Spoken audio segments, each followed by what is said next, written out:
Jadi kalau ada unsur Aztec di Alabasta, itu artinya apa Bang Messi? Tentu saja suku Sandian pernah berada di sini sebelumnya.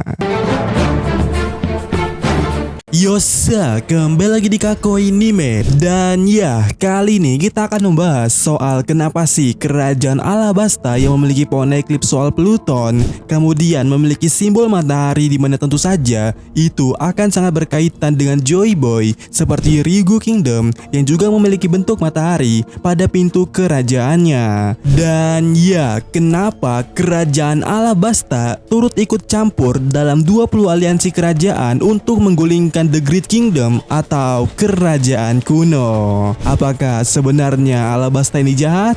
Tetapi melihat beberapa aspek yang Mimin sebutkan tadi, seharusnya itu tidak mungkin. Sehingga untuk saat ini membuat Mimin bingung sebenarnya apa yang terjadi kepada kerajaan Alabasta pada abad kekosongan. Nah, untuk itu tentu saja kita harus membawanya atau membahasnya dari awal terkait soal sejarah daripada kerajaan Alabasta. Di mana menurut Nico Robin pada saat itu negara Alabasta sebenarnya sudah ada sejak 500 tahun sebelum terjadinya abad kekosongan. Bahkan masih memiliki kemungkinan ataupun potensi lebih lama dari itu. Soalnya dikatakan pula kalau Alubarna sendiri diketahui telah ada sebelum dibentuknya kerajaan Alabasta. Oh ya, sedikit menggarisbawahi ya, yang disebut kerajaan Alabasta itu yang meliputi seluruh wilayah ini. Sementara Alubarna hanya ini, ya bisa dibilang hanya ini. Nah, dikatakan kalau pada dasarnya Alubarna sendiri telah ada selama sekitar 4000 tahun yang lalu. Sehingga dengan begitu kita bisa menyimpulkan kalaulah kerajaan ini memiliki sejarah yang amat jauh dan juga jauh bahkan sebelum abad kekosongan itu terjadi. Kemudian seperti yang kita ketahui pada Alabasta, Robin sempat mengatakan beberapa info menarik tentang sejarah dari kerajaan Alabasta, yang mana dikatakannya oleh Robin salah satunya adalah pada tahun surga 239 Kahira sempat menaklukkan Alabasta. Dan pastinya di sini ya kalian ada yang menanyakan kalau tahun surga 239 itu sebenarnya timelinenya seperti apa atau bagaimana. Nah, sebenarnya tidak ada yang tahu, tetapi ada satu plot di mana Oda Sensei menunjukkan soal penanggalan, di mana Norland mencatat tanggal pada 400 tahun yang lalu adalah sebagai tahun 1100. Namun yang jadi masalahnya di sini adalah penanggalan yang dianut oleh Norland itu berlandaskan kalender lingkar laut. Sementara yang menjadi pertanyaan kita pada sejarah Alabasta itu penanggalannya menggunakan penanggalan surga, yang mana tidak ada yang tahu apakah mekanisme penanggalannya di antara kedua ini sama atau tidak. Namun sebenarnya Mimin juga tidak peduli tentang hal itu mau sama atau enggak, karena sudah pastinya sejarah Alabasta telah terjadi sebelum abad kekosongan dimulai. Tetapi dari perbedaan penanggalan itu bukankah sangat tidak asing dan memiliki perbedaan mencolok di antara keduanya? Maksudnya maksudnya begini ya, Norland yang merupakan manusia asli dari bumi dan juga pelaut menggunakan penanggalan lingkar laut, sementara Alabasta menggunakan tahun surga. Ini artinya setidaknya orang yang mendirikan kerajaan Alabasta atau bahkan Alubarna sekitar 4000 tahun yang lalu bukanlah seorang pelaut dan bukanlah manusia asli dari bumi. Iya, tepat sekali. Seharusnya kita sangat tidak asing dengan penyebutan surga, di mana ini sering disebutkan oleh wilayah Skype. Lebih tepatnya adalah Heaven Gate atau gerbang surga, di mana kalian benar ini adalah pintu masuk legal memasuki Pulau Langit dan pula dikenakan pajak pula pada saat masuk itu.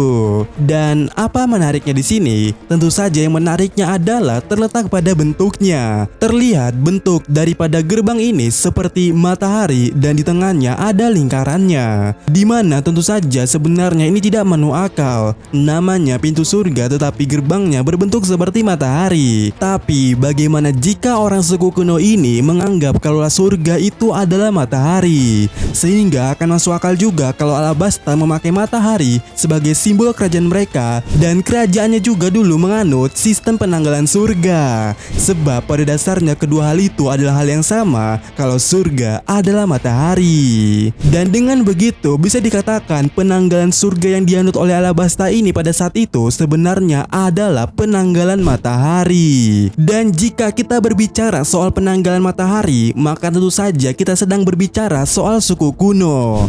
Yang mana jika Alabasta memakai sistem penanggalan tersebut, ada kemungkinan kalau yang membangun negeri Alubarna ataupun Alabasta itu memang suku kuno. Dimana pernyataan ini juga didasari dari beberapa lukisan di tembok di makam raja atau lebih tepatnya di ruangan Poneglyph. Yang mana jika kalian perhatikan lukisan ini, sejatinya lukisan itu sama atau seperti lukisan suku Aztec. Ya, kalian bisa perhatikannya di sini. Itu terlihat sama, bukan? Dimana seperti yang kita ketahui dari tiga suku kuno, Sandian adalah yang merepresentasikan soal kebudayaan suku Aztec. Yang mana kita juga bisa mengkonfirmasinya kalau beberapa bangunan di Sandora, di Pulau Jaya atau yang sekarang di Apayat atau Pulau Langit, itu bangunannya seperti bangunan suku Aztec, patung, altar, dan semacamnya. Jadi kalau ada unsur Aztec di Alabasta, itu artinya apa Bang Messi? Tentu saja suku Sandian pernah berada di sini sebelumnya. Apalagi jika kita melihat Alabasta itu juga ya, di Alabasta ada yang namanya Gurun Sandora, dimana juga menjadi bukti kalau besar kemungkinannya setidaknya suku Sandia yang sekarang tinggal di Sandora di Pulau Langit itu pernah hidup sebelumnya di Alabasta pada 4000 tahun yang lalu. Selain daripada itu, jika kita berbicara soal penanggalan matahari tadi itu ya, penanggalan matahari yang paling cocok adalah penanggalan matahari suku Aztec yang berbentuk lingkaran seperti ini. Lah, kenapa cocok? Cocok dong, sebab entah kebetulan atau memang begitu. Jika kita perhatikan, Alubarna atau bentuk kerajaan Alubarna sejatinya sama dengan hal ini, yaitu melingkar atau lingkaran. Dan di salah satu bagiannya juga menjelaskan hal yang sama, yang mana yang ini ya, di kerajaan Alubarna ini blok arah mata angin daripada kerajaan tersebut. Sementara di kalender matahari suku Aztec di posisi itu juga menunjukkan soal arah mata angin. Dan kalian benar, kita juga pernah membahasnya dahulu kalau bentuk dari kerajaan Alabasta ini sebenarnya mirip dengan apa yang tergambarkan di relief di bulan di cover story Enel. Dimana pada video sebelumnya ya kita membahas soal dugaan kalau itu besar kemungkinannya adalah Uranus. Yang mana jika serangan yang melanda Lulusia sebelumnya adalah Uranus, besar kemungkinannya Uranus adalah ini. Karena lingkaran ini memiliki titik ngelengkung sebanyak 16 buah, yang mana itu adalah jumlah yang sama dengan titik-titik cahaya yang muncul pada insiden Lulusia itu.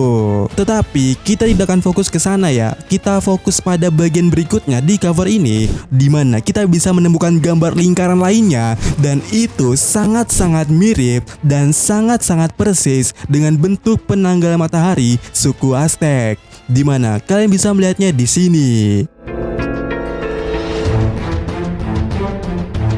Dan itu artinya apa? Ya, artinya adalah suku kuno pada dasarnya menggunakan kalender matahari. Sehingga bisa dikatakan pada 4000 tahun yang lalu Alubarna didirikan oleh suku kuno yang tinggal di bulan ini menggunakan penanggalan matahari atau penanggalan surga. Dan Alubarna besar kemungkinannya adalah tempat pertama di Blue Sea atau buminya One Piece ya, pada saat mereka tiga suku kuno ini turun ke bumi. Dan jika ini benar, maka ini akan menguatkan kembali soal video sebelum kita ya terkait hubungan Alabasta dan Birka. Dimana sedikit berbicara soal Birka, menurut wiki One Piece ada kemungkinannya kalaulah Birka bereferensi dari Pulau Birka di Skandinavia. Dimana secara singkatnya Pulau Birka itu adalah pusat perdagangan ternama pada zaman Viking. Dan menariknya di pulau itu ditemukan benda-benda sejarah dimana diantaranya bernuansa Timur Tengah seperti uang dirham dan sebagainya. Nah, jika referensi ini benar, maka ada kemungkinannya yang membangun sistem kerajaan Alubarna dan sistem perdagangan yang cukup besar di antara Pulau Alabasta itu adalah suku Birka. Jadi kesimpulannya adalah setidaknya suku kuno lah yang membangun peradaban Alabasta yang dimulai dari Alubarna pada 4000 tahun yang lalu. Dan yang jadi pertanyaan kita dari awal tadi adalah apa yang membuat atau menyebabkan mereka menjadi 20 aliansi kerajaan? Ya, tentu saja tidak ada yang tahu, apalagi jarak waktu Alubarna dibangun dan pada peristiwa abad kekosongan itu terpaut setidaknya 3000 tahun. Tetapi jika berkaca dari ceritanya Robin ya, sebenarnya bisa dibuat kemungkinannya di mana menurut ceritanya Robin tentang sejarah Alabasta, yang mana timeline Alabasta sendiri itu adalah 500 tahun sebelum abad kekosongan. Jadi pada kurun waktu inilah ada kemungkinan sistem tatanan Alabasta telah berubah, apalagi dikatakan pada tahun tersebut beberapa dinasti mulai mengambil alih pemerintah. Seperti pada tahun surga 239, Kahira berhasil menaklukkan Alabasta. Di mana intinya adalah kenapa Alabasta ikut dalam 20 aliansi kerajaan. Itu dikarenakan di antara 500 tahun sebelum abad kekosongan, Alabasta sempat ditaklukkan dan diambil kepemerintahannya pada saat itu oleh beberapa dinasti. Dan mungkin Joy Boy pada abad kekosongan mampu menyadarkan Ratu Lily yang sebenarnya terjadi. Dan mungkin cara Joy Boy menyadari Lily itu seperti Luffy yang mengajar Vivi. Sehingga bagaimana menurut kalian?